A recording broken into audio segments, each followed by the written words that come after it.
समर्थ सामर्थ्य श्री समर्थ रामदास स्वामी लिखित मनाचे श्लोक यावर आधारित अर्थ मॅनेजमेंट व्ह्यू आणि शिवाजी महाराजांच्या जीवनातील संदर्भ।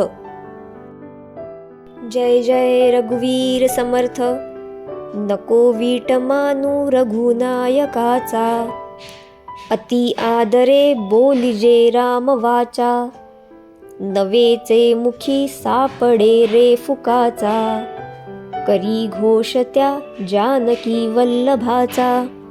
जय जय रघुवीर समर्थ। वीट येणे म्हणजे कंटाळा येणे, नको नकोसे वाटणे।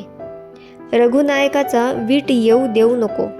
जी माणसे तत्वांवर जगतात त्यांच्यासोबत राहणारे काही दिवसांनी मग त्यात काय होतं, थोडंसं इकडे तिकडे झालं तर असं हळूहळू कामचुकारपणाकडे झुकायला लागले की त्यांना नियमाने राहणाऱ्या व्यक्ती नकोशा वाटायला लागतात, नियमाने वागणे जाचाचे वाटायला लागते।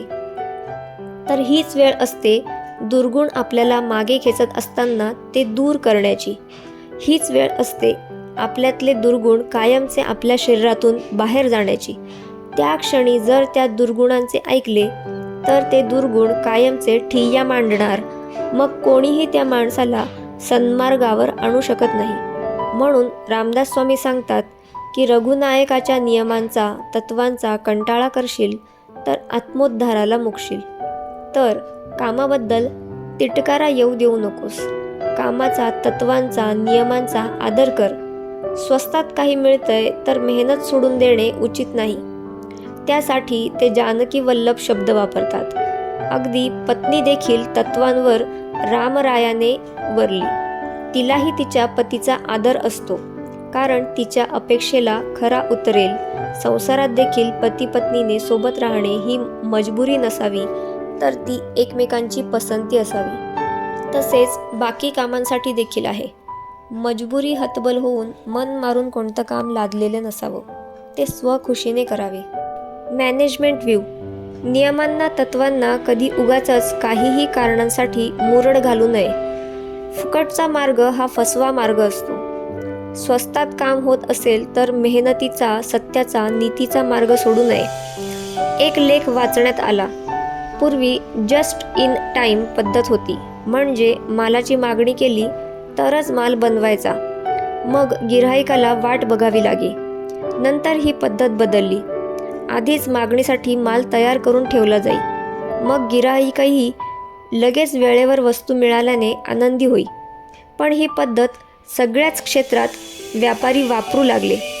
अगदी जेवण पुरवणारे देखील जास्त गिऱ्हाईक मिळवण्याच्या चढाओढीत ते नाशवंत पदार्थ देखील आधीच बनवून लोकांच्या विश्वासाला तडा देऊ लागले।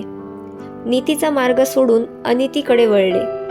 ह्यामुळे अनेक लोक आजारांना बळी पडले। ह्याची किंमत कोणत्या ना कोणत्या प्रकारे चुकती करावीच लागते।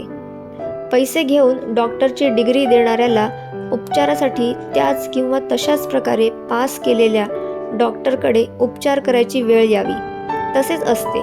म्हणून नीतीचा मार्ग कितीही अडथळे आले, कंटाळा आला, तिटकारा आला तरी सोडू नये। राजांच्या गनिमी काव्यात त्यांनी नीतीचा मार्ग कधीच सोडला नाही। जसे रामाचे तत्व होते की स्त्रीवर शस्त्र चालवणार नाही। त्राटिका राक्षसिणीचा वध करायला राम तयार नव्हते, तेव्हा विश्वामित्र सांगतात की ती स्त्री असली तरी तिला दंडित करणे योग्य आहे, त्यात चूक नाही किंवा तुझे नियम तत्व मोडणेही नाही।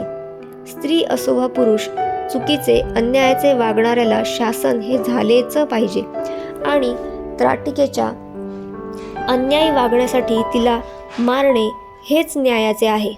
अन्यथा ती अजून शक्तिशाली होऊन अनेक निष्पाप लोकांचा छळ करेल आणि त्यासाठी मग तू जबाबदार असशील रामा।